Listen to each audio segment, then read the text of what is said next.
நாம் இந்த வேளையிலும் நாம் ஆவலோடு எதிர்பார்த்து கொண்டிருக்கிற பாடல் வேலைக்குள்ளாக நாம் கடன் செல்வோம். போதர் கூறின மாதிரி இது சாட்சிகளாக இருந்தாலும் பாடல்களாக இருந்தாலும் அது தேவன் நம்முடைய நாம மகிமைக்காக அவர் பெருக நான் சிறுக என்பது போல் தேவனை உயர்த்தும்படியாய் நாம் நம்முடைய சாட்சிகளை பகிர்ந்து கொள்ளும்படியாக உங்களை அன்போடு கேட்டுக்கொள்கின்றேன்.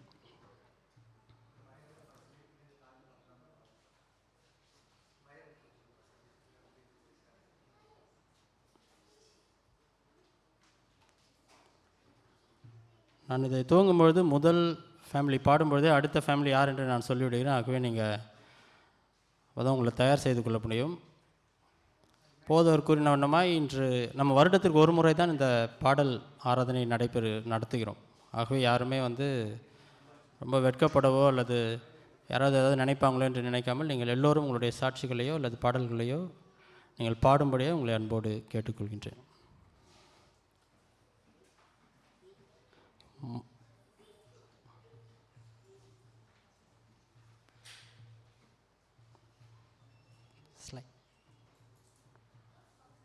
முதலாவதாக நம்ம துவங்கும்படியாய் சகோதரர் தியாகராஜன் அவருடைய குடும்பத்தினை நம்ம முன்னே அவருடைய பாடல்களையோ அல்லது சாட்சிகளையோ கொடுக்கும்படியாக கேட்டுக்கொள்கின்றேன். அவர் என்ன பிரதர் இப்போ வேலைக்கு செல்ல வேண்டும் என்பதால் அவங்கள முதல் ப்ரெஃபரன்ஸ் நம்ம அவங்களுக்கு கொடுத்துருவோம்.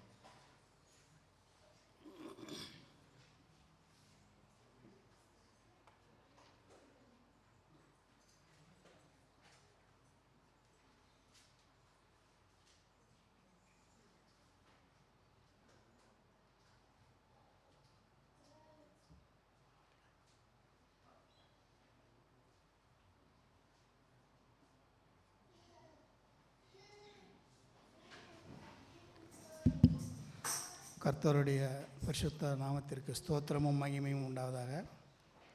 கர்த்தர் இம்மட்டுமாக பாதுகாத்து வழிநடத்தின அவருடைய கிருபைக்காக நன்றி செலுத்துகிறோம். கர்த்தரை அறியாத குடும்பத்தில் பிறந்து என்னுடைய மனைவியும் கர்த்தரை அறியாத ஒரு குடும்பத்தில் பிறந்தவர். நானும் ஒரு கர்த்தருடைய கிருபை கர்த்தரை தெரியாத ஒரு குடும்பத்தில் பிறந்து நாங்கள் இருவரும் கர்த்தருக்குள் வருவதற்கு கர்த்தர் எங்களுக்கு கொடுத்த அந்த அளவில்லாத கிருபைக்கு நன்றி செலுத்துகிறோம். இதில் ஒரு சின்ன சாட்சி மட்டும் நாங்கள் சொல்லிடுறேன், அதுக்கப்புறம் ஒரு பாட்டு பாடிடுறேன். எப்படின்னு கேட்டிங்கன்னா, நான் சிங்கப்பூர் இன்றைக்கி 24 வருஷம் ஆகுது.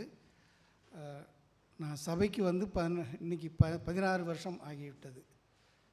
நமது சபைக்கு நான் 16 வருஷமாக இப்போ இங்கே சபையில் தான் இருக்கேன்.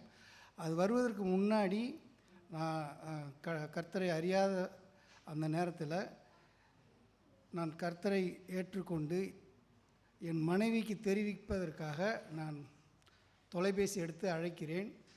அவர்களுக்கு நான் கர்த்தரை பற்றி சொல்லும்போது அவர்கள் ஏற்றுக்கொள்வார்களோ ஏற்றுக்கொள்ள மாட்டார்களோ என்று பயந்து கொண்டே நான் அவர்களுக்கு சொன்னேன். ஆனால் அவர்கள் எனக்கு முன்னாடியே எங்களுக்கு கர்த்தரை பற்றி நன்றாக தெரியும், இதை நாங்கள் உங்களிடத்தில் சொன்னால் நீங்கள் எங்களிடத்தில் சண்டைக்கு வருவீர்களோ என்று பயந்து கொண்டே நாங்கள் சொல்லாமல் இருந்தோம் என்று எங்களிடத்தில் அவர்கள் சொன்னார்கள். இந்த ஒரு இணைப்பை அவர் இணைப்பதற்கு நாங்கள் எவ்வளோ பெரிய ஒரு கடமை அவர் எங்களை தெரிந்து கொண்டு எங்களை இந்த ஒரு நேர்கோட்டில் எங்கள் குடும்பத்தையே அவர் இணைத்திருக்கிறார். நிறைய பேர் கணவன் கர்த்தரை அறிந்திருந்தால் மனைவி அறிந்திருக்க மாட்டார், பிள்ளைகள் ஏற்றுக்கொள்ள மாட்டார்கள், நிறைய போராட்டங்கள் வரும். ஆனால் எங்களுக்கு அந்த போராட்டம் வராமல் எங்கள் குடும்பமாக அவர் எங்களுக்கு ரட்சிப்பை கொடுத்து ஆசீர்வதித்தார்.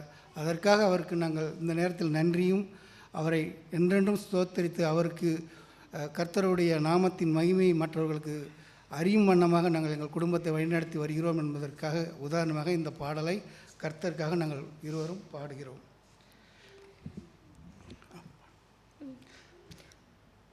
பாதம் பணிந்தேன் என்னாலும் துதியை உம்மை அன்றி யாரை பாடுவேன் ஏசையா, உந்தன் அன்பு உள்ளம் பொங்குதே ஏசையா, உந்தன் அன்பு உள்ளம் பொங்குதே. பரிசுத்தமே பரவசமே பரனே சருளே வரம் பொருளே, தேடினதால் கண்டடைந்தேன் பாடி பாடிட பாடல்கள் ஈந்தளித்தீர். தேடினதால் கண்டடைந்தேன், பாடிட பாடல்கள் ஈந்தளித்தீர். உம் பாதம் பணிந்தேன் என்னாலும் துதியே, உம்மையன்றி யாரை பாடுவேன். ஏசையா உந்தன் அன்பு உள்ளம் பொங்குதே, ஏசையா உந்தன் அன்பு உள்ளம் பொங்குதே. புது எண்ணெயால் புது பலத்தால், புதிய கிருபை புது கவியால், நிரப்பினிதம் நடத்துகின்றீர். நூதன சாலேமில் சேர்த்திடுவீர். நிரப்பி